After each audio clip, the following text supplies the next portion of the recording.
Hi guys, happy Thursday and welcome back. I'm here again in my kitchen at Jukes HQ. I've got some fantastic things coming up that I want to talk to you about, including my new YouTube channel, so I can inform you of lots more healthy recipes and ideas for cooking and leading a healthy life. So here we are back in Jukes HQ, and without further ado, I'm going to tell you about a few recipes and a few ideas to help with gastrointestinal problems, which is really problems in your stomach and around there. And I have so many people talk to me about that, and over the last months they have, whether they feel as if they have intolerances, or if they eat something they feel tired or uncomfortable afterwards, whether their transit time with the food is far too slow or far too quick. So that is what I wanted to start talking to you about, because there are certain ways and certain things you can do to make sure that this doesn't interfere with your life, and so you can get on with your life without constantly thinking, oh goodness me, I have these problems here. So the first thing that I'm going to talk to you about, and I always start with this, is hydration. It's always my number one thing. Secondly, I'm going to talk to you about eliminating intolerances. And thirdly, about how you eat and when you eat. And these three things will be the basics of what we can put into our lives in order to move further on and add other things in. So let me start with the basics. And without further ado, let me start telling you about hydration. So with hydration, if we start there, if we have been out in the sun or it's very, very hot at the moment, we probably are dehydrated. We have to drink so much more. If we find that our transit time is too quick at the moment, then we're losing water very, very quickly. If it's very slow, then it's probably because we are dehydrated. So let's start with water. And I always like to say, if you don't like drinking water, I don't particularly like the taste of it. I like putting something else in there. So I put in lemons, mint. I also put it through one of these Brita filters, which gets rid of most of the nasties that you will get in tap water, and filter it through so it is a little bit cleaner. You can also put in things like cucumber, any fruit, strawberries, they're rather nice as well. But just to have this on the side of your sink or wherever you pour your drinks, and then just keep filling up your glass as you're passing, or take it to work, put it in your sealed cup container and just keep sipping all day long. And so, I mean, your minimum that you should be aiming for is 8 glasses of water a day, but we want a lot more than that at this time of year. And with this, having this method of having the glass beside you, hopefully you will then easily be able to get that amount of liquid drunk during the day.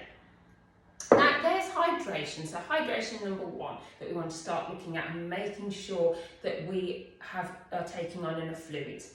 Secondly is eliminating intolerances, anything that you might be intolerant to. Now this is the real big thing, because so many people don't understand what they are intolerant to. These days there's lots of chemicals in food, and food is interfered with, and this can cause intolerances in how we eat the food. So I've made up a really good breakfast recipe that probably are some of the foods that people are less likely to be intolerant to. Now, a good fact that I would like to tell you about is identifying what you might be intolerant to, because sometimes you can eat the food and instantly feel unwell, stomachache, nausea, but that isn't often the case. If you're intolerant to, it's not instantly, it's not the next day, it can be the following day after that. So then we start looking back at what we've instantly eating, and we're not picking up the intolerance, because it's going to take a day or two for it to get down into the lower part of your digestive system, and that is where the problems start. So pain here, where we think is our stomach, more often than not, the pain is in the large intestine, right at the end of the digestive process. Your stomach is actually here, quite high up. So this is a common mistake as to where we feel the discomfort is.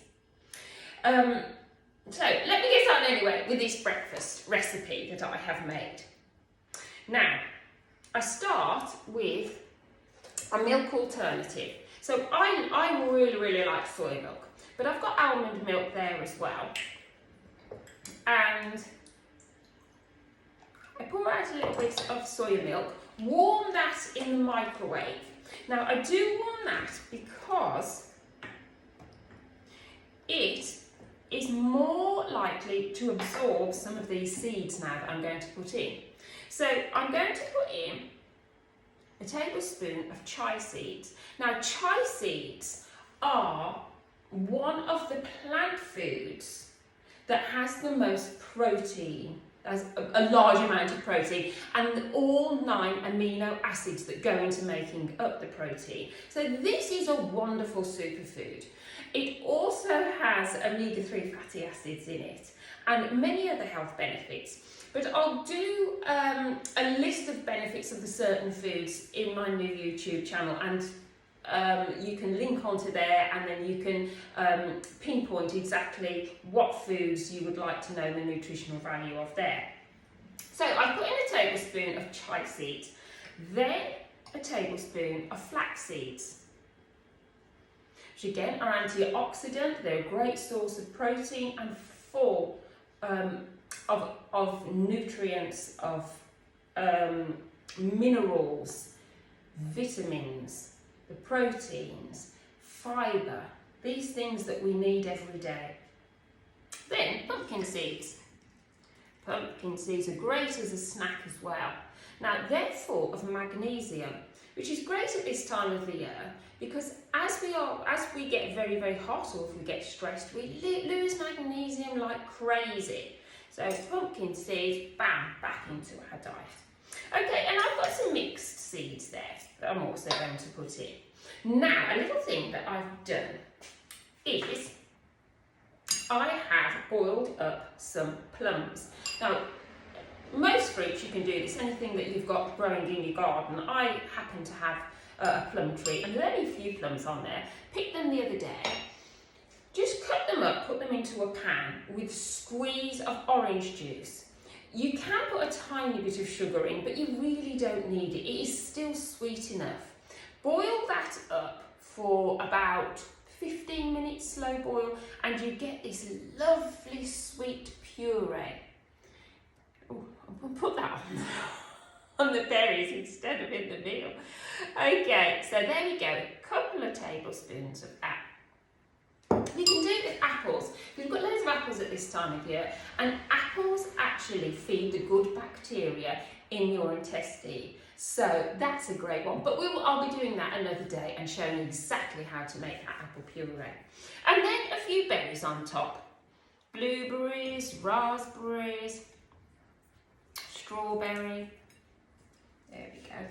And then for a little bit of extra flavour, it's Alpro yogurt that I'm using here, vanilla flavour, and I pop a bit of that on the top.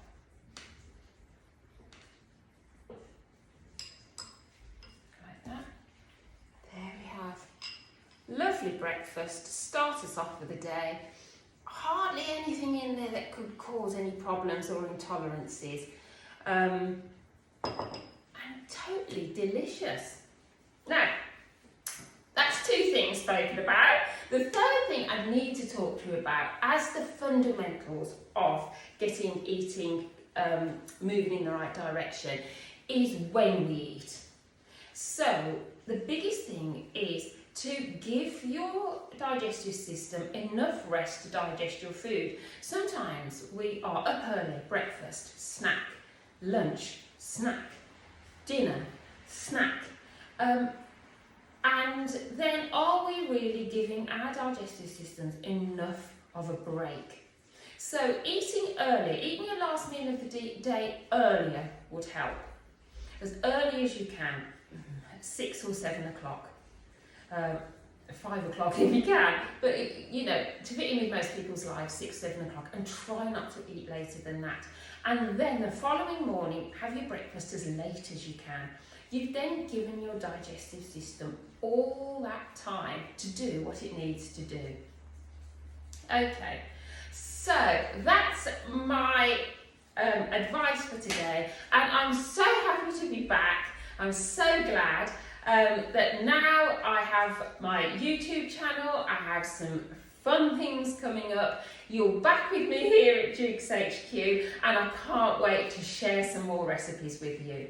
So see you again next week. Please check up on my YouTube channel, or Instagram, which I will be sending some interesting fun facts. But most of all, stay happy. Bye.